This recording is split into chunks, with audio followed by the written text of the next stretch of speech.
జై శ్రీరామ్. అందరికీ శ్రీరామనవమి శుభాకాంక్షలండి. మనం రాముల వారిని పూజించడం మాత్రమే కాదు, ఆయన ఒక్క గుణాలను మనలో అలవర్చుకున్నప్పుడు మాత్రమే మనం నిజమైన భక్తులు అవుతాం. సీఎంగా పోటీ చేస్తున్న రాజకీయ నాయకుడిని కాదని వేరే ఒక రాజకీయ నాయకుడికి ఆ యొక్క పదవిని అందజేసినట్లయితే ఆ యొక్క పార్టీలో ఒక పని యుద్ధమే జరుగుతుంది. రేపు రాజుగా పట్టాభిషేకం అందుకుంటున్న సందర్భంలో నాన్నగారి యొక్క మాటకి విలువనిచ్చి 14 సంవత్సరాలు రాముల వారు ప్రశాంతంగా వనవాసానికి వెళ్ళడం జరిగింది. ఆయన ఎక్కడా కోప్పడడం కానీ, మానసికంగా డిప్రెషన్లోకి వెళ్ళడం కానీ జరగలేదు.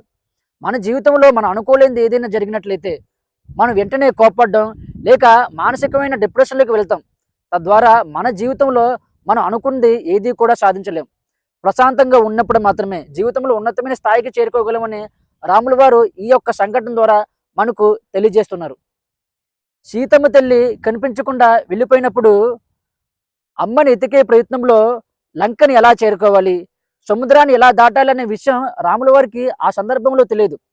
కానీ అమ్మని తీసుకురావాలనే ప్రయత్నంలో ఆయన స్నేహితుల్ని వెతుక్కుంటూ, గురువుల్ని వెతుక్కుంటూ ఆయన ఒక ప్రయత్నం చేయడం ద్వారా చిట్ట చివరిగా ఆయన సముద్రం వైపుగా వంతెన కట్టి లంకని చేరుకున్నాడు.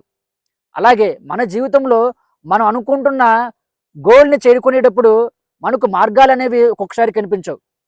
అయినా సరే మనం ఎక్కడ కూడా మన యొక్క ప్రయత్నాన్ని ఆపకుండా మనం ముందుకు వెళ్ళినట్లయితే సముద్రంలో ఎలాగైతే వంతెన కట్టి లంకని చేరుకున్నారో అలాగే మన యొక్క లక్ష్యాన్ని చేరుకునేందుకు అద్భుతమైన మార్గం అనేది మనకు కనిపిస్తుంది. రాముల వారు లంకకి వెళ్ళిన తర్వాత రామనాసునుడు ఆయన యొక్క లక్ష్యానికి ఎదురుగా 10 తలలతో నుంచోవడం జరిగింది. అయినా సరే రామనాసుడిని ఎదుర్కొని అమ్మగారిని రాముల వారు తీసుకురావడం జరిగింది.